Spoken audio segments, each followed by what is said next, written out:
the main faculty that advances human life on Earth is the mind, is the human brain. That the main heroes are the great scientists, philosophers, writers, who make possible human life on Earth, who make the advances that show us how to think.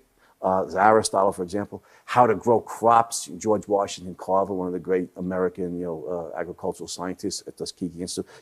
Isaac Newton, who taught us not only the principles of the laws of motion, but who showed us the power of the human reasoning mind.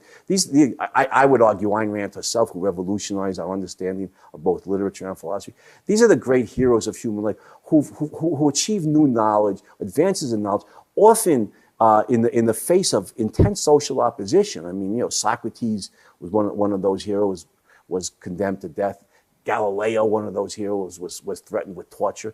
Because when you develop new ideas, you're opposing the ideas that are held in society, and powerful social institutions will often will threaten your life. So I think the greatest heroes of human history are those geniuses who created new knowledge and made advances in human cognition and human knowledge that benefit human life enormously.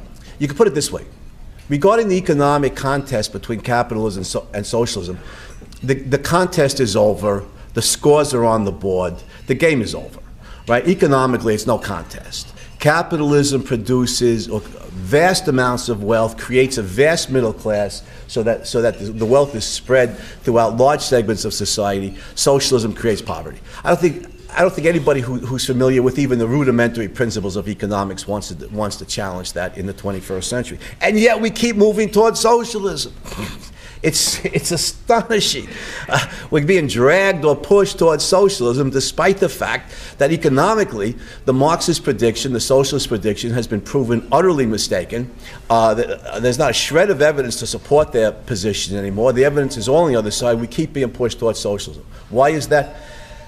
The reason is because despite the Marxist claim that socialism would economically outproduce capitalism, that was never the main argument for socialism, never was and is not now. The argument in support of socialism has always been on moral grounds. The argument has always been morally, and if we're going to defend freedom, if we're going to defend capitalism, we're going to defend America against the socialists, we need to take up that challenge and fight this battle on moral grounds. So I want to make in very essentialized terms, and in the brief amount of time I have, I want to make the essential case, the moral case for capitalism here. Now, one thing of many that I learned from Ayn Rand, that I know that from reading her books, I know that many of you have read The Fountainhead and Atlas Shrugged, and if you haven't, I strongly recommend you to do so, is that the moral is the practical.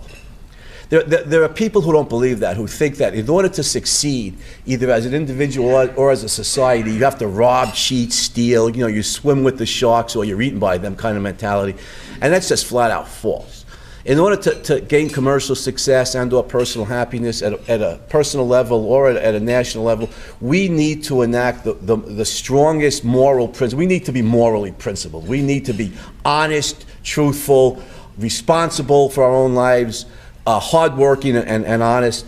The moral is the practical. That capitalism is the system of individual rights. To put it simply, your life belongs to you. Your life does not belong to the state. Your life belongs to you. That's the system that I'm concerned to uphold, defend, protect. As Ayn Rand defined capitalism, it is the system of individual rights, including property rights, in which all property is privately owned. Your life belongs to you. I think we could teach that, to young children and drive that point home. Now socialism, and notice the capitalism's not a good name for the system. By the way, the proper name is liberalism. And as Ayn Rand puts it, values are the meaning of life. Values are the meaning of life. Your values, whatever you hold dear, whatever you love, what brings passion or purpose or meaning into your life, in terms of whether it's in terms of your education, your career, or your close friends, or romantic relationship, or your children, or whatever it is, what brings meaning into your life, under the system of individual rights, your right to pursue whatever it is you want is recognized, it's respected, it's upheld. The legalized war on drugs is an abysmal failure. And I think a proper war on drugs would respect people's right to use drugs and would show them, though, by means of rational persuasion or moral, philosophic, educational context, to show them the possibilities of life in education, career, romantic love, family, children, friends, travel, all the good things possible in life, and point out to them, do you want to risk a life of self-fulfillment for a few moments of a drug-induced high? And I think a proper war on drugs is done morally, philosophically, educationally, not initiating force against people. You know, remember a long time ago, I think Aristotle properly defined human beings as the rational animal.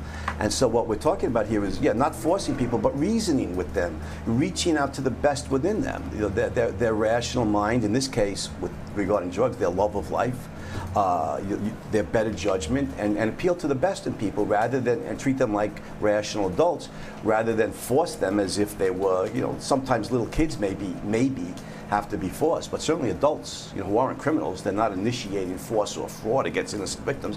You reach out to the best within them, their rational mind and their love of life. Yeah, a humorous examples. I mean, if this is humorous at all, in New York City, they banned the drinking of big gulps. They made it illegal. They banned the drinking of 32-ounce soft drinks. I think that's why? Because the sugar's bad for you. Yeah. Which may like. So it's okay to have sugar, but not that much sugar. Yeah. So you can just buy 3 of them. Exactly. That's what happens when you move towards dictatorship like that. The insanity gets piled upon insanity. So you're absolutely right, Sandra. You couldn't buy a 32-ounce soft drink, but you could buy 2 16-ounce ones. When I talk about the moral case for capitalism, I'm talking about real capitalism. I'm talking about laissez-faire. I'm talking about the system that upholds individual rights across the board. As Ayn Rand puts it, that bans the initiation of force, not just by private criminals, but above all, bans the initiation of force by the government. And the founders of the American Republic did a very good job of putting that Lockean, that principle of John Locke of limiting the power of the state, of putting it into practice, of limiting the power of the state relative to individual citizens. So, but what democracy actually means is majority rule. It means unlimited majority rule. It's a form of dictatorship. The dictatorship can do as it will. The majority can do as it will.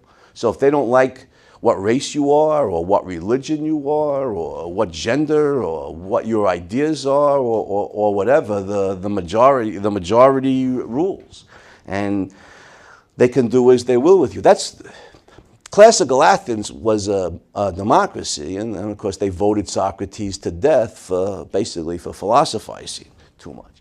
People, my point is, politics is rife with vague, mushy terms, and I want to define some of the key terms here at the outset. By the way, speaking of democracy, I love Benjamin Franklin's jocular description of democracy when he called it, what did he say? Democracy is 2 wolves and a lamb voting on what's for lunch. I mean, that's perfect, right? I mean, that's perfect. The lamb says, well, grass. And Wolf 1 says, the lamb. And Wolf 2 says, the lamb. And of course, the poor lamb gets outvoted and he winds up. It's not funny, but it's a perfect description. It's a perfect description of what the democracy as unlimited majority rule is. Your life is sacred. And we need to fight the battle on these terms. The reason in mind, this is mankind's instrument of survival, the mind. And every human being, regardless race, gender, nationality, tribe, whatever it is, needs to develop their mind and use their mind as the human tool of survival. So notice, Rand points out, every value human life depends upon is a product of the reasoning mind. Food, as a major example, which has to be grown, requires knowledge of agricultural science and agricultural technology, which are developments of the mind. Remember something, throughout all human history, there's been widespread famine. Before the Industrial Revolution, people by the thousands dying, or millions maybe dying from starvation. In certain parts of the non-capitalist world, they still die of starvation. The reason that we produce so much food in the Western world today is because, notice that one of the great agricultural scientists of history was George Washington Carver at Tuskegee Institute in Alabama. And even in the Jim Crow South, as brutal as that was, even in the Jim Crow South, Carver and Booker T. Washington, who ran Tuskegee, were sufficiently free to run this outstanding school, and Carver was free to perform his agricultural experiments and pioneer sweet potatoes and peanuts as leading crops, and pioneer the principle of crop rotation, et cetera, et cetera. But the point is, under freedom, the great minds in this field are free to create new ideas, to develop new products. John Deere, American entrepreneurs who took the new steel in the 19th century and made steel plows that were able to cut through the rough terrain of the American Midwest. The John Deere company, of course, cranks out these tractors and combines and harvesters, so the American farmers are, they're not working the North 40 with a hand plow and a mule. They're using the state-of-the-art technology that comes off the assembly line at the John Deere plant. It's agricultural science and advances in agricultural technology that enables us to grow the food that we do today, and that's product of the reasoning mind. Medicine. The medicines we need to cure diseases require knowledge of biological science, which underlies medicine, and requires the reasoning process, requires human intelligence.